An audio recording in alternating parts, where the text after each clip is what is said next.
This is the Vast60, a full aluminum gasket mount 60% keyboard with tons of options for customizability at a pretty fair price. This board was sold through a group buy, which if you know anything about this hobby of ours, group buys normally take upwards of 6 months to a year to actually ship to your home. This board, on the other hand, only took about 1 to 2 months to ship, which is honestly insane compared to most other group buys.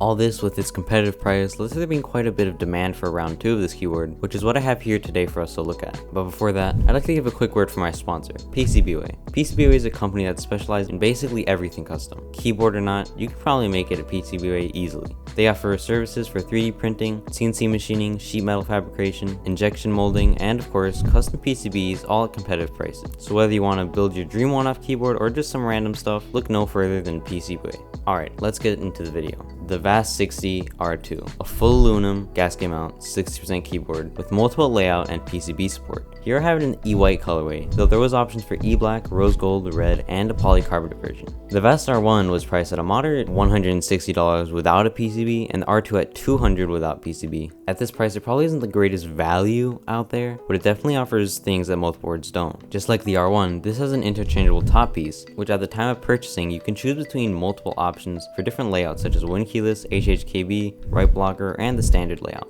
That with the PCB support makes it so there's basically endless layout possibilities. A great example of this wacky layouts that you can make with this is the Vast by WK. This builds an R1, but the same thing goes for the R1 and R2. This thing is insane. With all this layout support, you also need a plate to be able to fit all the layouts, which this board also has. This board was advertised to have options for Sangan, which supports win keyless and HHKB, Universal, which supports almost all layouts, a standard 61 key layout, and a 64 key layout with arrow keys. A cool small feature of this board is that they all would come with an optional half plate. This works by having the main alpha portion of the plate removable to be able to have a full or half plate experience. We'll get a bit more in depth about that in a bit. The materials for the plate was FR4 and the polycarbonate plate is broken. Yep. And that's not even the end of the scuff. I originally ordered the FR4 win keyless / HHKB half plate, but instead got a fully universal plate because apparently there was only half plates options for the polycarbonate plates. That was never communicated at all. But even the people who did order the polycarbonate plate also didn't get the half plates which was advertised, and got full PC plates instead. They did somewhat resolve this issue by sending everyone who wanted a half plate an extra polycarbonate half plate, and that's how I got my extra polycarbonate plate. But again, it came broken in half, which yeah, I know I can't blame them for. It was probably just poor handling during shipping. Alright, with that bit out of the way, let's get into some of the differences between the R1 and R2. Both look very similar on the outside, with the only differences being this quote-unquote jelly-like badge on the left, which is a love or hate edition.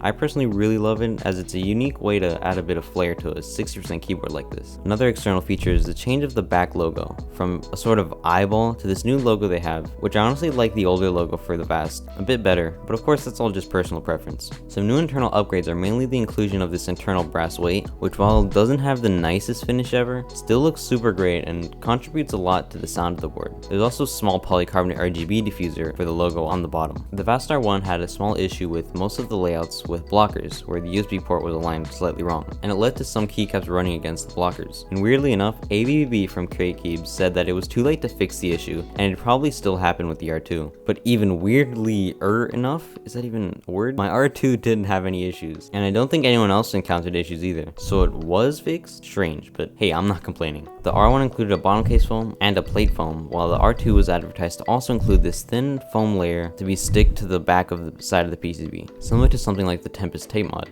in addition to the plate and case foam. Though disappointingly, this also didn't get delivered to anyone, and while not the biggest deal, still very disappointing to see how many things they forgot for this board, as they never communicating to the community that these things would be changed. It also looks like they were a bit carried away with the Theros 75 production and just rushed the Vast R2. Now we have the case open, let's take a look at the gaskets and gasket mount implementation. Compared to the R1, the gaskets are, I believe, 1.5mm thick instead of the 1mm. This is supposed to give a softer typing experience, and to my surprise it actually did. This board flexes a decent amount for my taste, not being too bouncy like my Theros 75 while having a tiny bit of give, so it's not too harsh. Normally in gasket mount keyboards, people design the keyboards, the daughter boards, so that the USB port doesn't interfere with any flex or bounce of the board as the plate and PCB assembly move up and down. This board though doesn't have any daughter board and uses a large USB port cutout to make up for it. The USB port is very nicely recessed into the case and is super easy to find without looking for it, which is very nice. The one thing I mainly wanted out of the R2 over the R1 was improved stock sound. Yeah, after paper towel modding my Vast R1, it did sound pretty darn nice, but I'm getting a bit tired of the whole thok thing and wanted to have a bit more of that pure clack sound without needing any added modifications. So does the R2 successfully do that? Here's a few sound test comparisons, and right after that I'll give you my thoughts.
Well, there's a pretty big difference. The internal brass weight in the R2 does get rid of most of the hollowness slash pinging that was found in the R1, and it does have a really nice clack that I enjoy without having any foam, so it does fill that need for me, and I honestly really enjoyed the sound with both the FR4 and polycarbonate plate over the R1. I might try doing the Tempest tape mod in the future, but we won't be doing that in this video.